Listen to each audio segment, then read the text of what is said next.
Hi, I'm Chris Randall. Today we're on location at Randall Residence of Tip City. I'd like to introduce you to one of our remarkable associates, Kristen.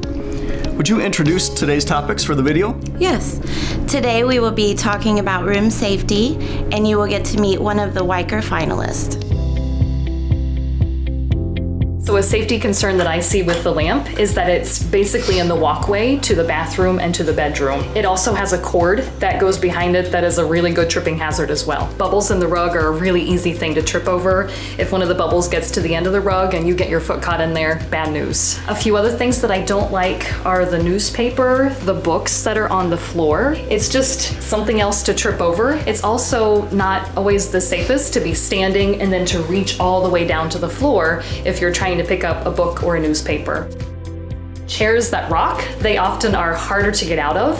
They'll rock and rock out from under you, and they're just really hard to get out of. So a good, stable chair that does not rock, does not swivel, is the safest thing for your place. When you're walking into the bathroom, you want to make sure that there are not multiple objects in the way. And for instance, there's multiple throw rugs, which are a huge safety hazard. They can get caught in the walker. You want to make sure that commonly used items on the sink that are easily reachable, so you don't want to have things far away where you're having to reach out of balance. You want to have everything kind of clutter-free and easily available. It would be good to look at the height of the toilet. So if your resident has difficulty getting up from sit to stand, you want to make sure that they have a higher seat, so you could apply a toilet riser to this commode, but it does have the grab bars. However, putting towels all across the grab bars are also a safety concern because they're slipping and they wouldn't get a good grip on the bar. So for shower safety, you would like to make sure that your resident has a stable surface to sit on for bathing.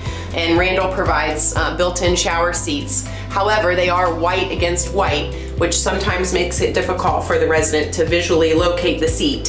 So placing a piece of red tape or colored tape on the seat helps to provide a visual goal for them to aim at when they're sitting down.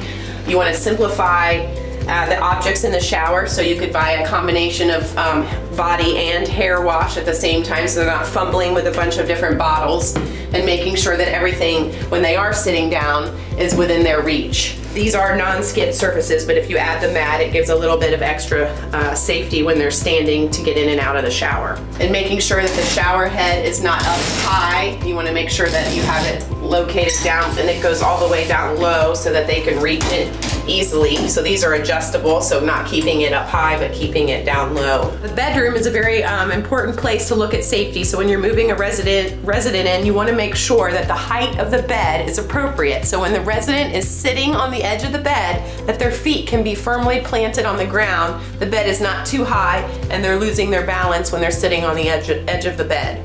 The next thing you want to look at is the bedding.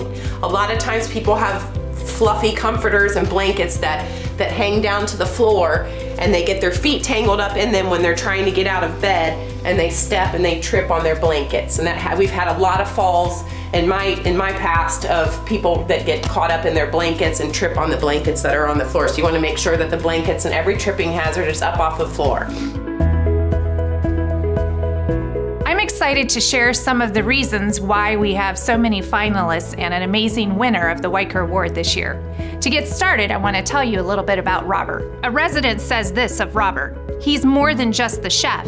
He treats each of us with respect and kindness. A coworker of Robert said this about him: he is always willing to help, even if it has nothing to do with the kitchen. He is wonderful with the residents. That's what makes Robert remarkable. I'm excited to introduce our next finalist, June Sackett at Villa at the Lake. She works in our memory care area and takes care of the residents with extra special love. She listens to their repetitive questions and answers them like it's the first time she's ever heard them. June is creative in her approach with the residents with Alzheimer's, always ready to try another approach if the first approach does not work. That's what makes June remarkable. I have a great story about the next finalist, Sheila Roncone at Villa at the Lake. The executive director said this about Sheila: her smile is worn every day. Behind that smile is a genuine, kind, and loving caregiver. The caregiver we would all want for ourselves and our loved ones. Just one example of Sheila's dedication and kindness would be when she secretly purchased a 101-year-old resident her first ever pair of stylish tennis shoes. And Sheila, that's just one reason why you were chosen as a finalist for the Awiker Award.